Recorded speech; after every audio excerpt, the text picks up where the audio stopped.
he proposed to me on Ambien and then forgot. Oh, no. That is a dangerous medicine. So I'm curious the role that food has played in the two of you connecting. We did have a shared passion of food, but we actually mostly would bump into each other at conferences. And he's like the rebel, like he's always loitering in the hallway and like never attending any of the content. And I think probably the only reason he ever attended any of these conferences is to loiter and talk to ladies in the hallway. So it's like, find a smart girlfriend or something. Instead of like meeting girls at the bars, like something like that. Okay, but then as you guys got to know each other, I mean, food very food clearly. policy was always, she's a food policy wonk, and I'm a food entrepreneur, and so it was always like a fun thing to debate because I kind of try to ignore food policy, and she lives in food policy, so that part was always fun. I would say I like to think in food systems, or I like to think about things in systems and how they influence one another, and policy is one lens in which to look at those things. But when I was, in my early 20s, I was about 260 pounds at one point and not able to, I was also like a chain smoker and, you know, like not very healthy in my life. And I couldn't even really get up the stairs and down without like catching my breath. And so I became a mom at a young age. And when I had my daughter, I just envisioned myself having a much more active and healthy lifestyle with her. So I got really serious about learning about food and health and nutrition. And then within about 9 months, I lost 130 pounds. And I learned... How do you do that in 9 months? You know, it's really interesting. The first 100 pounds, you just need to eat like a normal person and stop the binging, right? But then the last 15 pounds are just a sucker, you know, like, right. Because then you're in the realm of everybody else needing to really think about like balancing your health and nutrition and exercise and everything like that.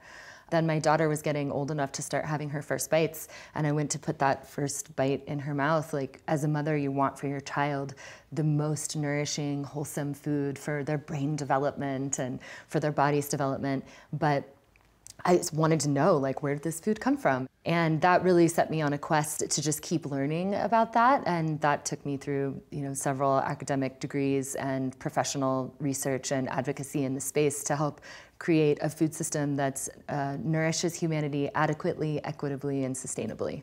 What conversation or debates does that create between the two of you? First of all, I fell in love with Christiana through her mind and through her mind in food policy, because I do actually know what I'm doing. And when on our second or third date, I had a meeting with a major food company, and I was like, just join the meeting, and I'm just not good at sitting down. I'm not good at sitting still, so I'm like drifting off while the meeting's happening. It's a very big deal. He was also jet lagged, so he was actually falling asleep.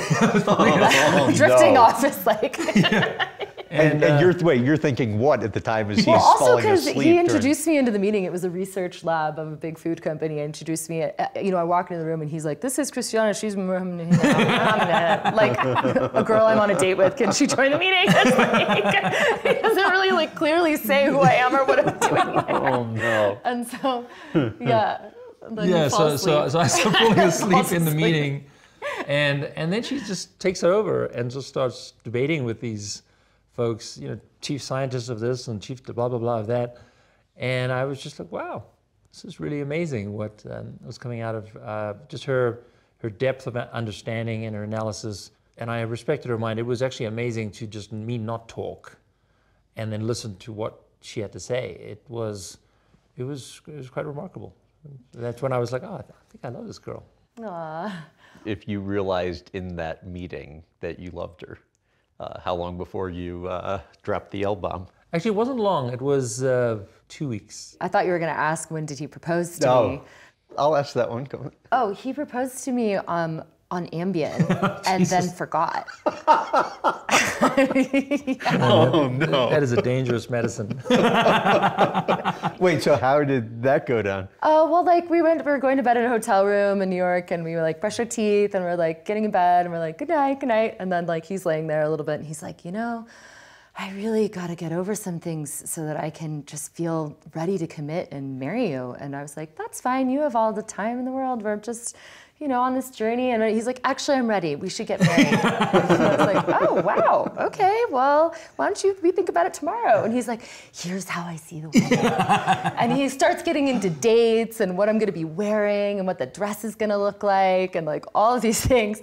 And I was like, wow, that's so beautiful, but let's like go to sleep and talk about it tomorrow. And we ended up staying up for like an hour and a half, just like planning the wedding. And then in the morning, I'm exhausted because he's actually filming something in New York, and he was kind of in this moment of, like rushing around in meetings, and he was like, carry my bag, get me a coffee, and I was like, okay, I was like, well, I feel very vulnerable because we just got engaged, and in the lack of sleep because we only slept like 4 hours.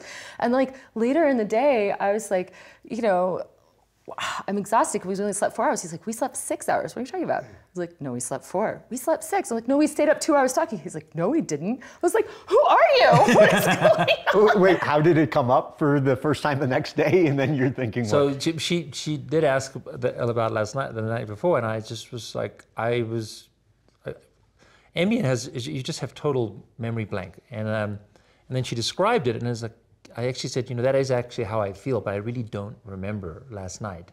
So I did recover. It was even more than that. I remember crying because I was like, you even described what you want my dress to look like? And then as I was telling him, he said, that's exactly what I want your dress to look like. So it's like truth serum. Yeah, right. And so then you end up being married by the people whose house you met at. Yes. Well, we actually had 3 weddings. So our first wedding. Okay, and why 3 weddings? Well, the first one was at Burning Man. And I think we had this idea, because we've both been married before, that, weddings are trying to accomplish a lot of things at once. Let's make sure we just get this time alone, the 2 of us. And we basically went into the desert in Nevada and at Burning Man, just the 2 of us alone and a friend, 2 friends to like hold space from a distance to give us some privacy, and just spent 2 hours saying our vows to one another, so that we knew, like, as we were walking into our other weddings, then we were like a unit together. And so that was one. The other 2 were he had a vision to get married in I'll call it Catalonia, Spain Catalonia instead of Spain, because as we went to plan the wedding in Catalonia, on the day we landed was the referendum, and so Catalonia was voting to separate. Yes, but the vote was illegal, and there were all these protests and riots and the whole thing. We wanted to get married in this town, which they'd have to vacate the town, and on the Roman ruins, that would be a special permit. But I'd been visiting there for many years, and I was optimistic. But the real crux of it was, I love protests. I actually grew up with that. I grew up going to protests. It was like I got this. This is my thing. So I was in the protest and actually got a photo of me with, just unintentionally, just kind of photo of me protesting with them.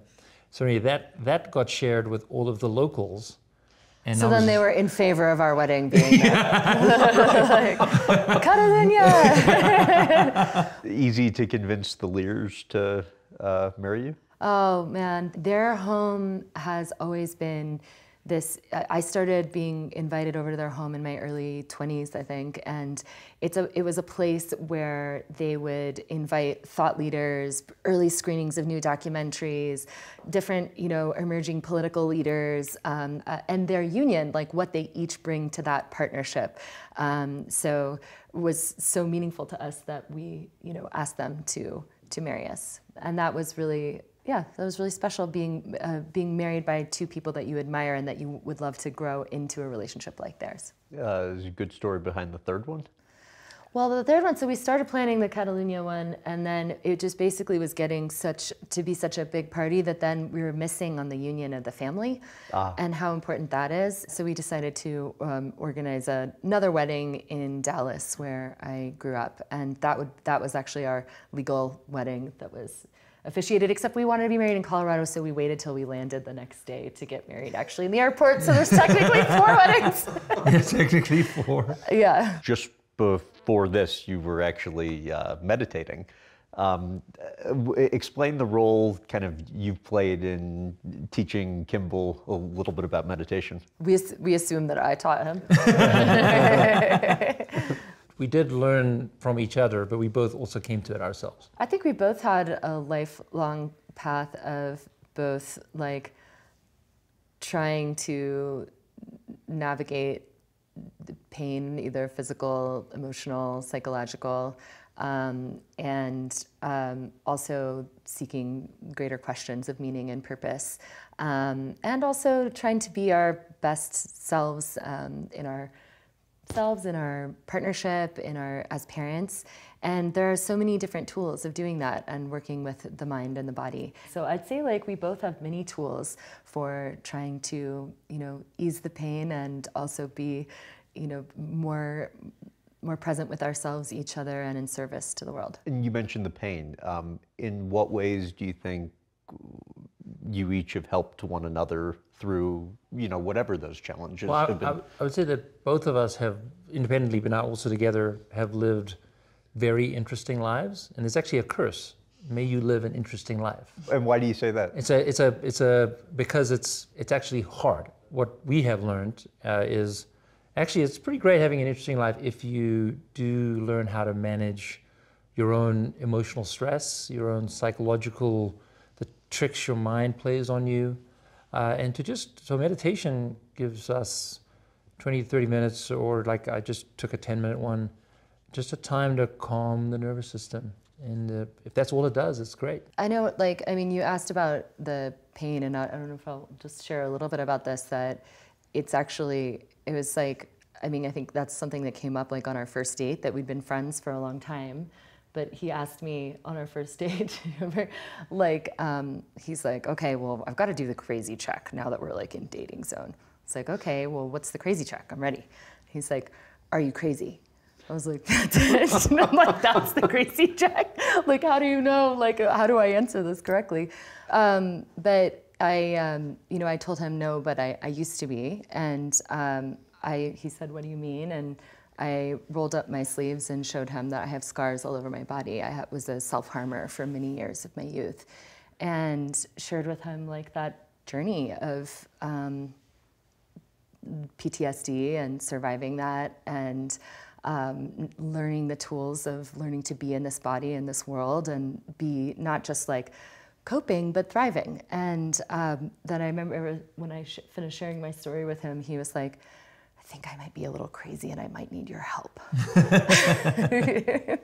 Good for you, though. And it also probably had to feel really good that you trusted him enough to share something so sensitive. Yeah. It was an immediate, deep connection. It was great. Yeah.